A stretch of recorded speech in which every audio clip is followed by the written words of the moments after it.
नमस्कार दोस्तों, जैसा कि आप सब जानते ही होंगे कि आज हमारी अर्थव्यवस्था पूरी तरह चरमरा रही है।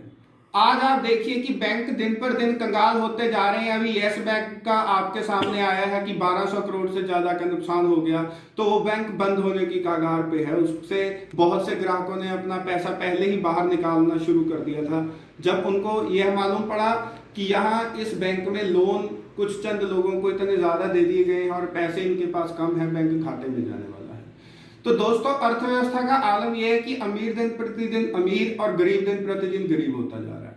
मध्यम वर्ग की किस्तों में जिंदगी चल रही है। उसकी एक जेब में पैसा डाला जाता है तो दूसरी जेब से निकाल लिया जाता है उन्हीं पैसे वाले लोगों के द्वारा जिनके व्यापार चल रहे हैं। कहने का अर्थ कि आपका पैसा आपका नहीं है, आपको दिया तो जाता है लेकिन आपसे लेने के लिए आपको दिया जाता है। तो मध्यम वर्ग का ये हाल है। चंद लोग हैं जिनके हाथों में सारी संपत्ति सिमटती जा रही है और सारी अर्थव्यवस्था चंद लोगों के इर्द गिर्द, सारा पैसा, सारे संसाधन चंद लोगों के इर्द गिर्द सिमटते ही जा रहे हैं।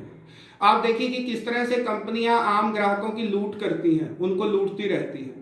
तो आज हमारे ही देश में रोजगार बड़े पैमाने पर समाप्त हो रहा है। हाल ही में एक समाचार आया था कि रेलवे की कुछ पोस्टें भरी गई, सी क्लास की, डी क्लास की कुछ पोस्टें थी, तो उनको भरने के बाद 1200 करोड़ रुपया इकट्ठा किया हमारी भारतीय रेलवे सरकार ने।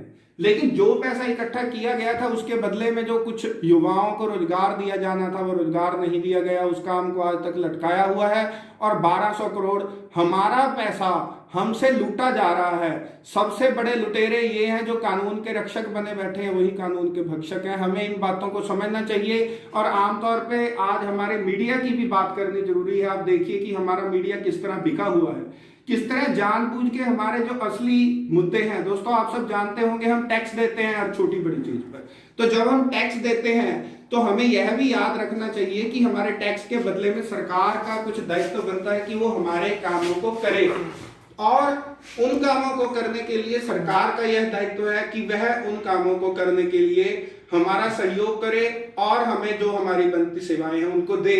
जैसे कि आप सब जानते हैं कि सरकार का यह दायित्व है कि वह हमारे लिए जो हमारी शिक्षा, स्वास्थ्य और रोजगार की आवश्यकताएं हैं उनकी पूर्ति करे। शिक्षा के लिए अच्छे स्कूल बनाए, अस्पताल बनाए स्वास्थ्य के लिए अच्छे, और यह भी कर्तव्य बनता है हमारी सरकार का कि वह हमें शिक्षा और स्वास्थ्य के साथ रोजगार दे, ताकि हम देश की अर्थव्यवस्था में अपना योगदान डाल सकें और हम भी अपनी मूलभूत आवश्यकताएं, रोटी, कपड़ा, मकान की पूर्ति कर सकें। लेकिन साथियों, आप जानते हैं कि सरकार ऐसा नहीं कर रही है और यह बहुत दुर्भाग्यपूर्ण है कि वर्तमान सरकार, जिसको कि बीजेपी, भारतीय जनता पार्टी की जगह भारतीय दंगा पार्टी सरकार कहा जाने लगा है आजकल, तो ये सब हमारे ही देश में हो रहा है। जब धर्म के नाम पे नफरत फैलाई जा रही है, हमें हमारे असली मुद्दों से भटकाया जा रहा है, अर्थव्यवस्था चरमरा रही है, उस पर कोई बात नहीं हो रही। हमारा सारा मीडिया हमें आपस में लड़ाने के लिए, हमें आपस में नफरत फैलाकर आपस में मरने मिटने के लिए तैयार कर रहा है। इसी तरह की खबरें प्रस्तुत की जा रही हैं किसी न किसी के इशारे पे।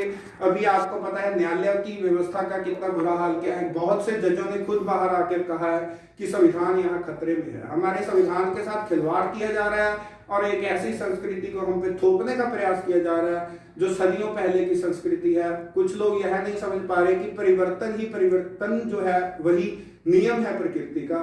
तो समय के साथ परिवर्तन आता है, तो हमें वो आज इतिहास में ले जाना चाह रहे हैं। होना तो ये चाहिए था कि वर्तमान के आधार पे हम भविष्य बनाने की बात करते, वर्तमान को संवारते था कि हमारा भविष्य अच्छा हो, लेकिन हमें इतिहास में धकेला जा रहा है। धर्मों के नाम पे, विचारों के नाम पे किसी न किसी ढंग से लड़ाया जा रहा है, हमें एक नहीं होने दिया जा रहा। यही कारण है कि धर्म के, जात के ठेकेदार हमें आपस में लड़ाने के लिए, हमें आपस में शांत और चैन से ना रहने देने के लिए हमारे लिए बेचैनियां पैदा करके रखते हैं और इस तरह की परिस्थितियां बनाते हैं कि हम आपस में लड़ते रहें। इस तरह की शिक्षा नहीं दी जाती कि किस तरह से हम मिल के आपस में एकता के साथ अपने हकों की बात करते हुए, अपने फर्जों को निभाते हुए अपने देश के नागरिक बन के रह सकते हैं। हमें वोट का असली महत्व नहीं समझाया जाता।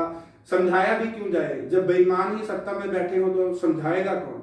तो ये हमारी परिस्थितियां हैं। कहने को बहुत कुछ है साथियों, आप सब कुछ समझना शुरू करें। अगर मुझे लगेगा कि आपका कुछ रुझान है इस तरह की बातों पे, आप कुछ समझना सीखना चाहते हैं, तो धीरे धीरे और भी बात आपसे करेंगे। अभी के लिए इतना ही, धन्यवाद।